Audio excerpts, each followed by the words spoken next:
Talagang napakatagal ng panahon ng bahay na to. Nasira siya, pero in-isolate Kain natin tayo. para muling makita natin yung mga nakaraan.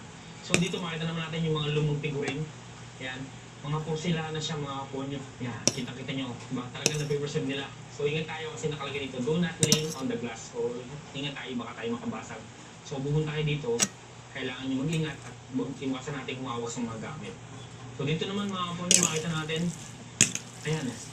Ito yung mga ginagamit nila kapag sila ay kumakain dito sa pagkainan at ang nilalagay dito ay yung mga kandila. Kasi nga nung panahon naman ay hindi pa ganun ka, wala pang kuryente. So ang kanilang ilaw ay mga kandila.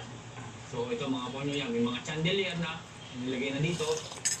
At dito sa kabilang side naman mga ponyo, sinaunang salamin, kita niyo naman, dito nagsasalamin yung pamilya ni ina ni Dr. Jose Rizal. So tara pasukan naman natin itong lugar kung saan dito mas marami tayong makikita ng mga nakaraan, litrato, mga gamit. So dito hindi tayo pwedeng lumapit sa mga gamit. Aling kain na. Makita niyo Ay, dito, Tuper, kain na. may upo Wala dito kayo kung ayun na masikain. pinakasalas nila.